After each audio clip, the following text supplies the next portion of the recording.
Fala meus amigos e amigas flamenguistas, estamos aqui novamente para trazer mais um vídeo no canal com as últimas informações do Mengão. Deixa seu comentário, se inscreva no canal e deixa seu like também e vamos pro vídeo. Antes, mais cedo, às 7 da noite, tem LDU e Flamengo pela Libertadores. Então nós vamos a Quito para falar com Mendel Bidlovski, que vai trazer informações desse jogo. Bom dia, Mendel. Bom dia, Abel, bom dia a todos. O Flamengo entra em campo hoje aqui em Quito, no Equador, enfrenta a LDU pela Conmebol Libertadores. Jogo com transmissão ao vivo da ESPN e do Disney Plus a partir das 7 horas da noite. Partida fundamental para o Flamengo, que no último jogo da Libertadores perdeu em casa para o Central Córdoba. O Flamengo é o terceiro colocado do Grupo C, fora da zona de classificação, enfrentando a LDU, que é a líder do grupo. O Flamengo fez um treino ontem no estádio do Independente Del Valle, na preparação para essa partida importantíssima na altitude, 2.850 metros acima do nível do mar. Dois jogadores que sentem bastante altitude não viajaram para o Equador, o Alan e o De La Cruz. Além deles, também o Alexandro com edema na coxa é desfalque. O Flamengo trabalha para que ele esteja em campo no jogo contra o Corinthians. Flamengo e LDU já se enfrentaram 4 vezes em Conmebol Libertadores, 2 vitórias do Flamengo, 1 empate e 1 derrota. Na última vez que o Flamengo enfrentou a LDU aqui no Equador, venceu 3-2 na Libertadores de 2021. Felipe Luiz, hoje técnico do Flamengo, esteve em campo como jogador, assim como o Arrascaeta e o Bruno Henrique, que fez um dos gols da vitória. O Gabigol fez os outros 2 gols. Flamengo contra equatorianos na Libertadores, larga vantagem para o Flamengo. São 20 jogos entre Flamengo e times equatorianos na história da Libertadores, 14 vitórias do Flamengo, 1 empate e 5 derrotas. O Flamengo foi eliminado pelo Emelec na fase de grupos em 2012. Na Libertadores de 2019, novamente enfrentou o Emelec nas oitavas de final. Era o começo do trabalho do Jorge Jesus, todo mundo lembra, o jogo foi para os pênaltis. O Flamengo acabou avançando na caminhada para o título da Libertadores de 2019. Na Libertadores de 2020, o Flamengo foi goleado pelo Independente Del Valle por 5-0. No jogo do Rio de Janeiro, goleada do Flamengo contra os equatorianos por 4-0. Esse histórico do Flamengo contra a LDU. LDU que é dirigida pelo Pablo Vitamina Santos, técnico conhece bem o Flamengo. Na última Libertadores, 2024, ele dirigia o Palestino, enfrentou o Flamengo 2 vezes na fase de grupos, 1 vitória do Flamengo, 1 derrota e tem o atacante, o paraguaio, que é o Haaland paraguaio, o Alex Arce, fez 2 gols na vitória contra o Deportivo Táchira da Libertadores, 3 assistências na última partida da LDU, vitória contra o Alcas no Campeonato Equatoriano por 3-1. Então são os ingredientes para essa grande partida fundamental para o Flamengo, hoje à noite, 7 horas da noite, transmissão da ESPN e do Disney Plus, LDU e Flamengo pela Conmebol Libertadores. Abel. Obrigado, bom dia, Mendel Bidlovski. Professor Celso Unzelt. O Flamengo perdeu ali o último jogo para o Central Córdoba. 2 jogos, 3 pontos. Ganhou do Táchira na primeira rodada, né? Fora de casa. Perdeu em casa para o Córdoba. Hoje, se perder, complica, mas é lá em Quito, professor. E está se falando muito da altitude e pouco do adversário, né? O adversário... É porque a altitude faz parte do adversário, professor. Tradicionalmente, o adversário já é forte e agora é ainda mais forte que aquela LDU que tem dado tanto trabalho para brasileiro, né? No começo do programa eu falei que dos 13 brasileiros que foram para lá, só 6 conseguiram vitórias até hoje. O Santos, o Sport Recife, o Cruzeiro, o Grêmio, o Corinthians e o Flamengo do Rogério Ceni. Desculpe interrompê-lo rapidamente. Se 13 foram e 6 ganharam, não é só. É menos da metade. Quase metade, professor. É menos da metade. Eu acho que a diferença entre o futebol brasileiro e equatoriano pedia mais, né? Mas isso também por qualidade do adversário. E quem não ganhou lá é tudo bicho grande. Fluminense não ganhou lá. Até ganhou um título na volta aqui, mas lá não ganhou. E tinha perdido uma Libertadores. O São Paulo, recentemente, foi para lá e não ganhou. O Botafogo, na Sul-Americana, foi para lá e também não ganhou. Então o páreo é muito duro. Agora é a prova que eles nem sempre a gente tem que atribuir tudo de bom da LDU à altitude, é que eles ganharam do Fortaleza final da Sul-Americana, que foi jogo único e não foi em Quito. Então, Onde que foi? Eu nem lembro. Foi em Maldonado, no Uruguai. Foi perto de Punta del Este, né? Maldonado é coladinho ali, mas é Maldonado, não é Punta. Tem gente que fala, em Punta, não é em Punta, é em Maldonado. Se eu não me engano, é uma província. Punta del Este acho que fica dentro do estado. O campo é do Deportivo Maldonado, Perfeito. na cidade de Maldonado. O técnico era o Zubeldia. Era o Zubeldia, é por verdade. isso eu não pus o Fortaleza na conta, porque a gente está falando dos jogos lá, né? Então, Fortaleza continue, é desculpa. freguês O Flamengo brasileiro. tem uma goleada sofrida nesse estádio, não para a LDU, mas para o Independente Del Valle, em 2020.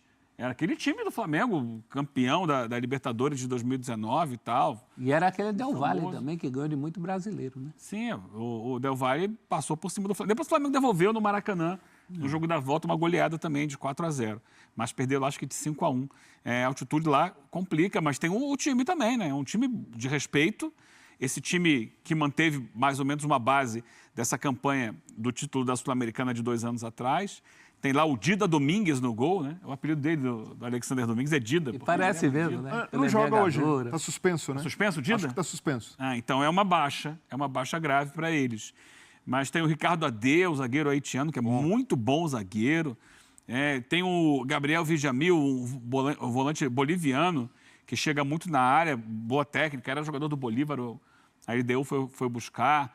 Tem o Brian Ramírez, que joga aberto pela ponta direita, que é muito bom. Perdeu, não tem mais, né? Foi embora. O Johan Julio, que era um dos principais jogadores do time, esse saiu. E tem lá na frente o Alex Arce, que ainda tem como reserva, pode jogar um, pode jogar outro, o Michael Estrada, que é também um atacante de seleção, equatoriana e tal. Você adora Então, esse ele é apelido, forte. né, do Alex Haaland, Paraguai. Eu nem citei, você que citou agora. Não, você gosta também. E quem citou foi lá o nosso... Você já citou várias Mendel vezes aqui. Bidlovski. Tá lá. Ele esse ano tá menos goleador. Ano passado fez 30 gols na temporada no campeonato. Esse ano não tem feito tantos gols assim, mas olha só, aumentou o número de assistências. No último jogo foram 2 assistências dele para a vitória de 3-1 sobre o Alcas, o Papá Alcas, no Clássico de Quito. Falaram vários nomes aí da LDU. E os nomes do Flamengo? A gente não precisa falar, ué. Vocês dispensam a Conhece o nome do Flamengo, apresentação. a gente fala todo dia deles aqui. Mas eles vão precisar. Por exemplo, o Flamengo não vai ter o De La Cruz, nem o Alan, que teoricamente é o reserva imediato dele. Os dois têm problemas com altitude, isso já foi dito aí várias vezes. Também não tem o Alexandro. Então, no meio-campo, você já provavelmente vai ter que trazer o Gerson para jogar no meio-campo, junto com o Pulgar. Caramba, que alegria, hein, pro torcedor rubro-negro. Não, porque você tira o Gerson do lado direito, Aí que é onde ele- ele está mais à vontade. Pode pôr ele em qualquer Ou então lugar você que ele é coloca o jogador. Everton Araújo. Everton Araújo com o Pulgar ali e mantém o Gerson aberto na direita. Mas é um jogo muito do desgaste físico, né? Você precisa fazer um bom primeiro tempo, dosar as energias para não cair muito de produção no segundo, que é o que acontece naturalmente. O ar vai faltando. Então é um jogo muito de inteligência, acima de tudo. E é um teste também para o elenco do Flamengo, porque esse é o tipo de jogo que envolve mais do que altitude. Envolve logística, envolve o desgaste do clássico contra o Vasco, que o Flamengo precisou martelar ali o jogo inteiro em busca do gol, não conseguiu.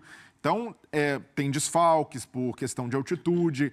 Então, para o Felipe Luiz, é esse desafio específico de Libertadores, que ele conhece muito bem como jogador, mas como técnico acaba impondo alguns desafios e algumas escolhas que são difíceis. Por exemplo, no lado esquerdo, não tem o Alexandro. O substituto é o Ayrton Lucas. Mas e aí? Você vai com o Ayrton Lucas, sabendo que ele é um lateral um pouco mais ofensivo, vai ter mais dificuldade de jogar com a bola, ou vai com o Varela, que é um lateral mais defensivo, que está indo bem improvisado ali do lado esquerdo, ou perde o Varela para um cenário de segundo tempo em que o Flamengo, quem sabe, abra uma vantagem ou precisa segurar. Não é uma escolha tão simples. Vou de Varela e é por aí. Peraí, mas Porque vai segurar o jogador achando que pode estar com uma vantagem que vai ter que segurar, não dá. Mas o técnico precisa trabalhar com esse Isso é um cenário, planejamento Isabel, de jogo. Porque é um jogo de altitude, envolve desgaste físico. O técnico precisa contar com todos esses cenários e até calcular também, se eu tiver em desvantagem, como que eu saio? É melhor ter o Ayrton Lucas. São escolhas que parecem óbvias ali para o torcedor. Vai jogar fora de casa contra a LDU, vai de Varela, mais defensivo. Mas o técnico precisa ter em conta e olhar também o desgaste entre jogadores. O Varela também acabou precisando ser acionado no Clássico. É é esse tipo... Eu acho que o mais óbvio é o jogador da posição. Não, O Varela é uma improvisação. Então, mas é uma improvisação que tem dado certo, ele tem segurado a onda por ali. Então, hoje o Filipe Luís confia plenamente no Varela para fazer a função do lado esquerdo. Mas quando não tem o lateral esquerdo. Mas é que o Ayrton Lucas também, fosse o Flamengo jogando em casa, é ali o Ayrton Lucas usando muito corredor, mas o Flamengo... Você está dizendo que o Varela marca melhor, é isso? Marca melhor e é isso. Num cenário em que o Flamengo não precisa atacar tanto e tendo o Michael por ali, já sabendo que é o cara que é da velocidade pelo lado esquerdo, para mim equilibraria mais o time o Varela, mas eu entendo também o Filipe Luís se ele resolver segurar o Varela para uma necessidade de subir a intensidade física e resistir mais na marcação no segundo tempo. Ayrton Lucas não pode ficar mais? Num jogo específico e não atacar Pode, mas tanto? não é a tendência, né? Eu acho que aí já está a bola Não é a cantada tendência de uma... se o técnico não pedir, professor. Eu acho que aí uma tendência que tem que observar o time como um todo, né? O Flamengo lembra um pouco que era o Flamengo lá atrás do Jorge Jesus, mas o Flamengo do Filipe Luís é um time de imposição no jogo. É um time que marca no campo de ataque, que tenta manter essa bola no campo de ataque o tempo inteiro e martelar o adversário até encontrar o seu gol. Fez o primeiro, faz o segundo e vai continuando. Você acredita nisso, jogando em Então, Quito? essa é a questão. Esse é o ponto que eu estou levantando. Se fizer logo, é uma beleza. Jogando no Maracanã é assim. E se não fizer? É o Flamengo que se impõe o tempo todo. A Haja condição fôlego, da altitude vai dificultar o Flamengo. Então, qual vai ser o projeto de jogo do Filipe Luís? Vai ser o mesmo? Tem que mudar. Acredito que não. E aí, como o Flamengo vai se adaptar a isso? A ser um time, eventualmente, que vai sair mais de uma linha baixa para tentar uma transição, para buscar o resultado. Que jogadores vão estar bem para poder fazer esse movimento de transição, porque não é fácil você gastar pique para ficar indo e voltando. O próprio Filipe Luís falou sobre isso, né? Você deu um pique, você não vai dar outro, porque já não consegue recuperar. Então, é entender que, e o torcedor que vai acompanhar o jogo, sabendo que não vai ser possível colocar em prática a mesma filosofia de jogo do Flamengo no Maracanã, que é um time que atua no campo de ataque o tempo inteiro, sufocando o adversário, recuperando bola. Pode até fazer isso por algum tempo, mas o tempo todo não vai ser possível e vai correr riscos de ter um desgaste físico muito grande. Então, a minha grande interrogação é essa: como será o Flamengo na altitude? Que proposta de jogo o Filipe Luís vai tirar da cartola? Não espere aquela intensidade contra o Juventude, que já não apareceu contra o Vasco do Maracanã. Essa questão da lateral esquerda, acho que já é uma bola cantada de substituição. Alguma substituição ele fará lá, nem que seja pela opção começar por um ou por outro. Eu começaria com o Varela. Começaria segurando. É jogo de sabendo usar, não vai faltar. O fôlego do time como um todo e em posições específicas. Essa questão da lateral, para mim, já é uma. Ali ele vai contar com 2 jogadores atuando por ali ao longo da partida. Até porque o Wesley do lado direito tem mais pulmão, tem mais fôlego para aguentar o batido. E um modelo que pode servir de referência para o Filipe Luís hoje é algo parecido com o que ele fez na final, no jogo de volta contra o Galo da Copa do Brasil, que ali foi um Flamengo que, até para sustentar a vantagem, adotou um jogo mais direto e levou problemas para o Galo também, dessa maneira, sendo um pouco mais vertical e não necessariamente jogando com a bola, porque ali o Galo tinha a necessidade de buscar o resultado, o Galo tinha a necessidade de ser mais protagonista. Pode ser ele uma referência e até pensando nisso, o Bruno Henrique é um cara que vai bem no jogo aéreo, né, de tentar essa casquinha para o Michael. O Plata, para mim... Vai bem em contra-ataque, tem velocidade. O Plata, para mim, hoje pode ser um jogador muito interessante até para fazer esse papel que ele faz muito bem, de às vezes ser um falso 9 ali, jogar mais centralizado, com muita liberdade de movimentação, e ele tem mobilidade para isso. Então, hoje é um jogo para o Flamengo usar mesmo o elenco, usar bem, o Felipe ser testado nessa parte em que ele vai muito bem, tem ido muito bem, que é usar os recursos, os bons recursos que tem à disposição. Para finalizar o assunto LDU e Flamengo, vamos dar uma olhada na provável escalação rubro-negra. Na tela do Futebol 360, o time comandado pelo técnico Filipe Luís.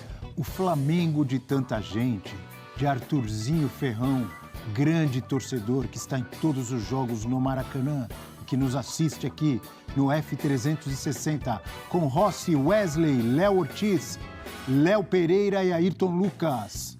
Será que joga Danilo? Será que joga Varela? Gerson, Pulgar, Plata, Arrascaeta ou Luiz Araújo, Michael ou Cebolinha. É um elenco vasto para o professor Felipe Luiz. E Bruno Henrique. Alguns desses parênteses já são bolas cantadas Quais são? de substituição do jogo. Ali na frente, Cebolinha no Michael, Luiz Araújo no Arrascaeta. São tendências do jogo. Se nos jogos... de gente a ser substituído. Luiz Araújo não entrou contra o Vasco, pode ser até que comece jogando. Pela Mais força inteiro. física que tem, né? Se nos jogos Pelo ao chute nível potente. do mar, né? Chutar de longe é bom na altitude, né? Normalmente já são feitas as 4, 5 substituições, com a intensidade que tem o jogo de futebol hoje, com o calendário absurdo que temos aqui no Brasil, com muitos jogos. Normalmente os técnicos já fazem essas alterações, professor. Imagine na altitude de Quito, você tem razão. O Felipe Luiz vai ter que usar também o seu banco de reservas no jogo de logo mais.